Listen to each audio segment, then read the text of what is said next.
መኪና ገዛው ብዬ ፖስት አድርጌ ከ5 ዓመት በፊት ቴክስት ያረኩላት ልጅ ኔትወርክ ተጨናንቆ ነው ብላ ቴክስት ያረገች። ከዛ እኔም ሊበላ ብዬ ብሎክ በድህነት ያፈርኩት የሀብታም ቤት ሄጄ ውሻቸው ነከሰኝ።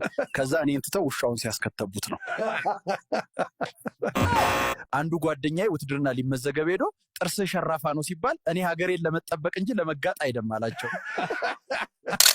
ቤት ያከራዩኝ ሰውዬ ቤት ኪራይ አልጠይቅህም አሉኝ። ከዛ እንዴት ስላቸው ወሩ ካልደረሰ በስተቀር አሉ። አንዱ ወንድሜ ነው ያለች። ከዛ በቀጣይ ቀን ምን ያስደስታል ስትለኝ ከእቴ ጋር መተኛት አልኳት። ቴኳንዶ ቤት ሊከፍት ቀበሌ ሄዶ የብቃት ማረጋገጫ ሲሉት ሁሉንም ማራቸውን አብልቶ ይኸው አላቸው። አንዱን የኢትዮጵያ ትልቁ ተራራ ማን ነው ስለው ኑሮ አለኝ።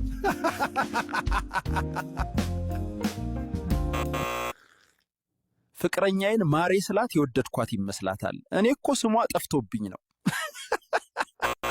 ሩጫ እየሮጥሽ ሁለተኛ ላይ ያለውን ብትቀድሚው ስንተኛ ትሆኛለሽ? አንደኛ ነው። አልተማርሽም። ወጣት ሆኜ በጣም ደሃ ነበርኩ። ከብዙ ጥረት በኋላ አሁን ላይ ወጣት አይደለሁ። አንዷ እንደ ወንድሜ ነው ማይሃለችኝ።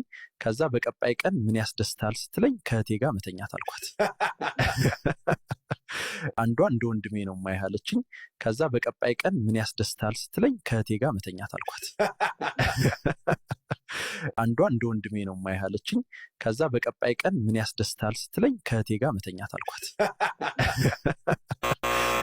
ቴኳንዶ ቤት ሊከፍት ቀበሌ ሄዶ የብቃት ማረጋገጫ ሲሉት ሁሉንም ማራቸውን አብልቶ ይኸው አላቸው። አንዱን የኢትዮጵያ ትልቁ ተራራ ማን ነው ስለው ኑሮ አለኝ።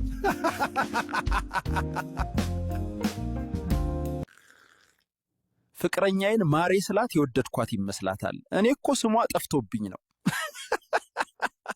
ሩጫ እየሮጥሽ ሁለተኛ ላይ ያለውን ብትቀድሚው ስንተኛ ትሆኛለሽ? አንደኛ ነው። አልተማርሽም። ወጣት ሆኜ በጣም ደሃ ነበርኩ። ከብዙ ጥረት በኋላ አሁን ላይ ወጣት አይደለሁ። ከ1 ኪሎ አሸዋና ከ1 ኪሎ ጥጥ የቱ ይበልጣል? 1 ኪሎ አሸዋ። አልተማርሽም። አጎቴ ከክፍለ ሀገር መጥቶ ልቀበለው የቱ ጋር ነህ ስለው ፎቁ ጋር አለኝ። የትኛው ፎቅ ብዬ እንደምቀበለው ግራ ገባኝ። ሲጀመር ፈጣሪ ንጹህ አርጎ እንደፈጠረ ማሳያ ላይፍ ቦይ ሳሙና እንጂ ላይፍ ገርል ሳሙና አለመኖሩ ነው አለች። አንድ ጓደኛዬ ኤሌክትሪክ ሲሰራ ባልቦላ ሳያጠፋ ነው ነፍሱን ይማረውና። አውቶቢስ ተራ ስንት ነው? ለቦርሳው አትከፍልም፣ 200 ብር ብቻ ክፈል። በቃ ቦርሳውን አድርስልኝ፣ እኔ በእግር መጣለሁ። የኢትዮጵያ ወጣት ያለው ብቸኛ ንብረት የአየር ንብረት ብቻ መሆኑን አሁን ላይ እየወጡ ያሉ መረጃዎች ገልጸዋል። ወዴት እየሄድን ነው? አንድ የታጠበ ልብስ ለመድረቅ 10 ደቂቃ ከፈጀበት 10 ልብስ ስንት ይፈጅበታል? 2 ሰዓት መሰለኝ። ቀበሌ ስራ ለመቀጠር ሄቄ ስምህ ማን ነው ሲሉኝ አጉላላችሁ አልኩኝ። ከዛ የፈጠነ ስራ ጀምራሉኝ። እኔ የሚገርመኝ የሀበሻ ሰው ዜብራ ላይ ቶሎ ተሻገሩ ሲባሉ ምናገባኝ ቢገጨኝ እሱ ነው ጥፋተኛው ይላል።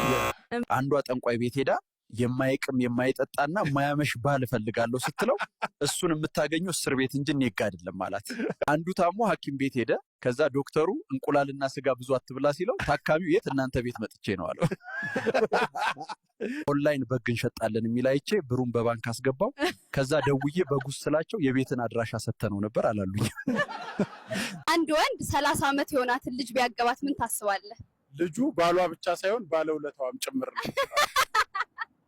የሆነ ቀን ፋርማሲ መድኃኒት ለመግዛት ተሰልፌ አንዱ ሰው አስተኝቼ ነው ብሎ አስቀደም ነው። ከዛ ምን ቢገዛ ጥሩ ነው? ኮንዶም። ከደሃ ቤተሰብ በመወለድህ ምን ተሰማ? ምንም ማለት አይደለም። ሰው የአርሰናል ደጋፊ ሆኖ እድሜ ዘመኑን ያለ ዋንጫ ይኖራል። አንዱ ጓደኛዬ ውትድርና ሊመዘገብ ሄዶ ጥርስ ሸራፋ ነው ሲባል እኔ ሀገሬን ለመጠበቅ እንጂ ለመጋጥ አይደለም አላቸው። በድህነት ያፈርኩት የሀብታም ቤት ሄጄ ውሻቸው ነከሰኝ። ከዛ እኔን ትተው ውሻውን ሲያስከተቡት ነው። መኪና ገዛው ብዬ ፖስት አድርጌ ከ5 ዓመት በፊት ቴክስት ያደረኩላት ልጅ ኔትወርክ ተጨናንቆ ነው ብላ ቴክስት ያደረገች። ከዛ እኔም ሊበላ ብዬ ብሎክ አደረኳት።